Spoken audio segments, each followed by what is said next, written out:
Iranians didn't invade Afghanistan. I don't believe the Iranians invaded Iraq either. Didn't the United States start a war against Iraq and Iran? Oh, and the Iranians, they didn't invade Libya, did they? So these terrible Iranians, so now they're prepping us to hate the Iranians again. And when all else fails, they take us to war. This is what we wrote in 2008 when the TARP program began. We said they were building the bailout bubble. And when all else fails, you can see it happening. The crash of '29, the Great Depression, currency wars, trade wars, world wars, the panic of '08, the Great Depression that we're in, the currency wars. The Senate just passed a currency bill against China. China has responded that trade wars are beginning. The financial cabinet minister of Brazil, Manteiga, currency wars are underway. Panic, depression, currency wars, trade wars, real wars. The world is at war. Only an idiot or somebody totally out of touch can't add it up. Let's go around the globe. Tunisia, Egypt, Yemen, now Saudi Arabia, Libya, Syria, Bahrain, Morocco, Algeria, Nigeria, Somalia, Ivory Coast. Go over to the UK, riots in the streets this last summer. Over in Spain, take a trip over to Greece. Hey, now right here in the USA, this whole Occupy movement, it's in Denver, it's in Portland, it's in Seattle, it's in San Diego, it's in Los Angeles, it's in Auburn, it's in Trenton, it's in Atlanta, it's everywhere. Birmingham, Phoenix, San Diego, Sacramento, it's spreading. The first great war of the 21st century has begun. Iran is coming under fire in the U.S. after charges that factions of the Iranian government plotted to assassinate the Saudi Arabian ambassador to the U.S. right here in Washington, D.C. Obama's top national security aides now say that the administration will lobby for new international sanctions against the country. But what is really behind the alleged terror plot? Well, first of all, the House of Saud, because they are being painted as the victim. The Israeli lobby, of course, because now they can come back, roll over once again the strategy that Iran is our existential threat and something has to be done. The industrial military complex, they're rooting for a war.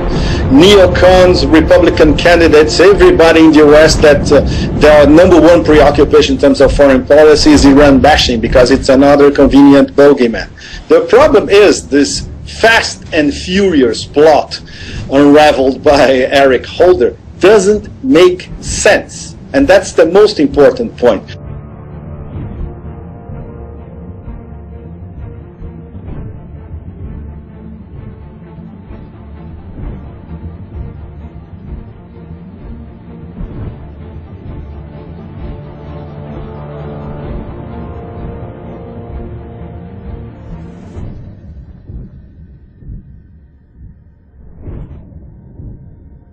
Imagine for a moment that somewhere in the middle of Texas there was a large foreign military base, say Chinese or Russian.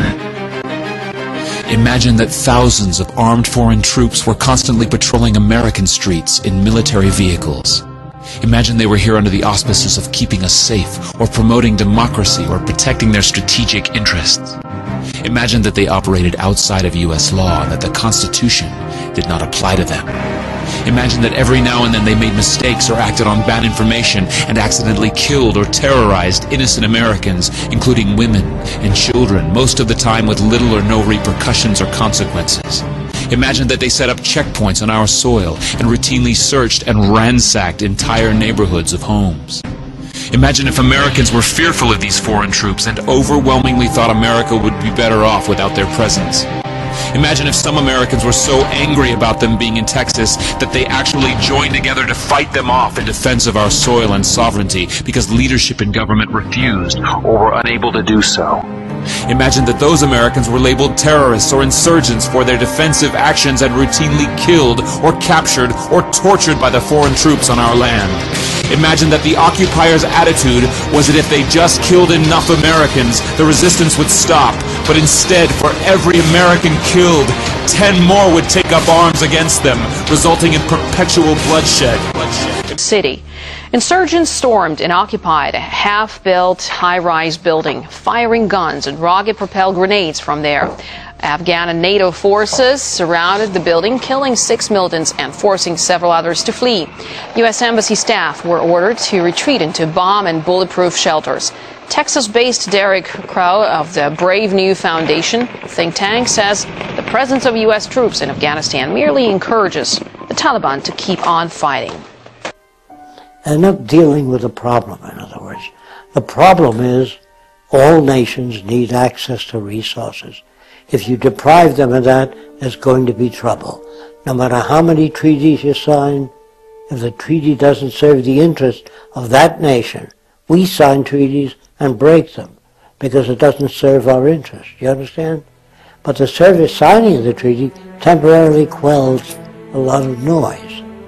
So Obama really doesn't know what to do. He just has a lot of advisors, but they're all advisors within the monetary system. That's your problem. It's like in the early days of primitive society, the guys would advise people to get their bow and arrows together, only within the context of that system.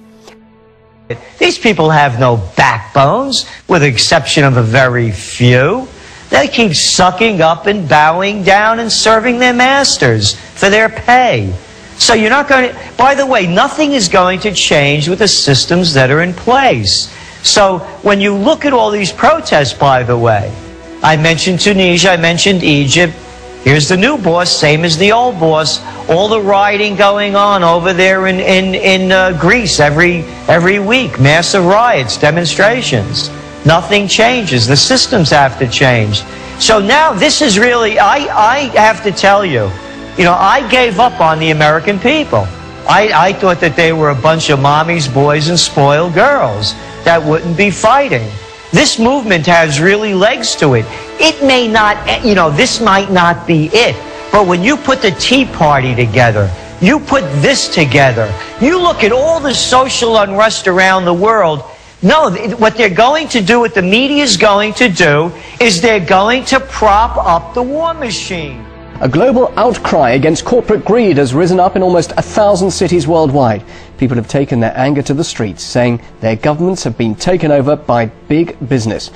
The Occupy Wall Street movement began in New York, quickly spreading across the US to Los Angeles, Denver and Washington, among others. It's since gone global, with Asia joining in the demands for change. In Europe too, hundreds of cities are taking part in the protests.